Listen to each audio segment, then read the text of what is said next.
Praise the Lord. இன்றைய நாளுக்கான கர்த்தருடைய வார்த்தை. மலைகள் விலகினாலும் பர்வதங்கள் நிலை பெயர்ந்தாலும் என் கிருபை உன்னை விட்டு விலகாமலும் என் சமாதானத்தின் உடன்படிக்கை நிலை பெயராமலும் இருக்கும் என்று உன்மேல் மனதுருகுகிற கர்த்தர் சொல்லுகிறார்.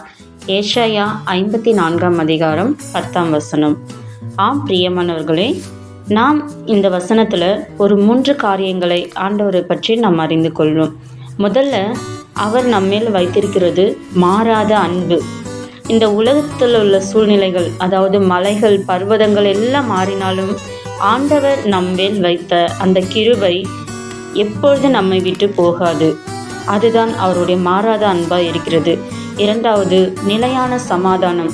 கர்த்தருடைய அந்த சமாதானத்தின் உடன்படிக்கையை எப்போதும் நம்மில் நிலைத்திருக்கும்படி அவர் நமக்கு சகாயம் செய்வார். மூன்றாவது, அவர் நம்மேல் வைத்திருக்கிற இரக்கம். கர்த்தர் நமக்கு மனது உருகுகிற தேவன். நம்முடைய பாவங்கள் மலைகளைப் போல பர்வதங்களைப் போல பெரிதாக இருந்தாலும் நம்மேல் மனதுருகி நம்மை ஆசீர்வதிக்கிறார். ஆமென்.